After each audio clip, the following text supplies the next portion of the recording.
मरने से पहले ही निर्धारित हो चुका है सबका अगला जन्म। गरुड़ पुराण से जाने किस रूप में होगा आपका पुनर्जन्म। मृत्यु के बाद अगला जन्म किसी न किसी रूप में होता है।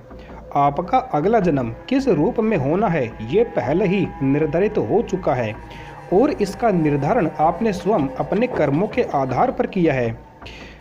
धर्मशास्त्रों के अनुसार इस संसार में मनुष्य योनि में हमारा जन्म हमारे कर्मों के आधार पर ही हुआ है और हमारा अगला जन्म भी हमारे कर्मों के आधार पर ही होगा। गरुड़ पुराण के अनुसार व्यक्ति के अच्छे या बुरे कर्मों के आधार पर उसका अगला जन्म निर्धारित होता है। मृत्यु को लेकर गीता में भगवान श्री कृष्ण कहते हैं कि जन्म और मृत्यु जीवन का ऐसा चक्र है जिससे हर किसी को गुजरना पड़ता है।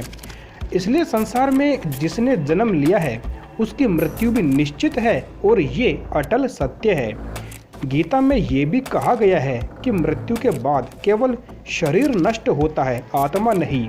आत्मा पुराना शरीर को छोड़कर नए शरीर को धारण करती है। गरुड़ पुराण में कुल 84 लाख योनियों के बारे में बताया गया है। इसमें मनुष्य योनि को सबसे श्रेष्ठ योनि माना जाता है। गरुड़ पुराण में कर्मों के आधार पर जन्म लेने वाले योनि के बारे में बताया गया है, यानी कि मृत्यु के बाद आपका जन्म किस योनि में होगा ये पहले से ही निर्धारित है। क्योंकि आप अपने जीवन में जिस तरह के कर्म करेंगे मृत्यु के बाद में उसी के आधार पर आपका अगला जन्म भी होगा। तो आइए जानते हैं ऐसे 5 कर्मों के बारे में जिससे आपका अगला जन्म निर्धारित होता है। सबसे पहले बात करते हैं धर्म का अपमान करने वाले। जो व्यक्ति धर्म, वेद, पुराण जैसे धार्मिक ग्रंथों का अपमान करते हैं, ईश्वर के प्रति श्रद्धा भाव नहीं रखते और पूजा पाठ नहीं करते, वो नास्तिक कहलाते हैं। गरुड़ पुराण के अनुसार ऐसे लोगों का अगला जन्म श्रान यानी कि कुत्ते के रूप में होता है। इसके बाद में अगला बात करें तो वो है मित्र के साथ में छल करने वाले।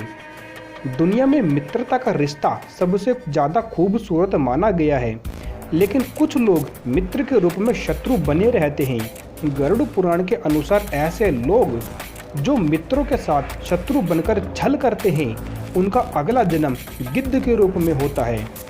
इसके बाद में अगला बात करें तो वो है लोगों को मूर्ख बनाने वाले।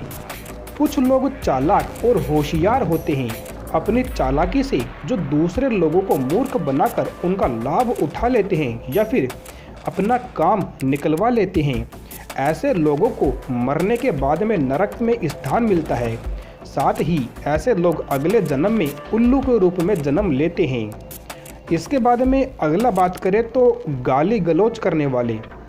कहा जाता है कि कंठ में माँ सरस्वती वास करती है, इसलिए जिन लोगों की वाणी में मधुरता नहीं होती और जो दूसरों को भला बुरा कहते हैं या हमेशा गाली गलौज करते हैं उनका अगला जन्म बकरे के रूप में होता है। तो आज हमने जाना ऐसे 5 कर्मों के बारे में जिनके आधार पर हमारा अगला जन्म निर्धारित होता है। आपको ये जानकारी कैसी लगी कमेंट्स में अपने विचार हमें बता सकते हैं। यहाँ पर हम धर्म से संबंधित जानकारियाँ लाते रहते हैं। ऐसी ही और जानकारी प्राप्त करने के लिए चैनल को सब्सक्राइब करें। धन्यवाद।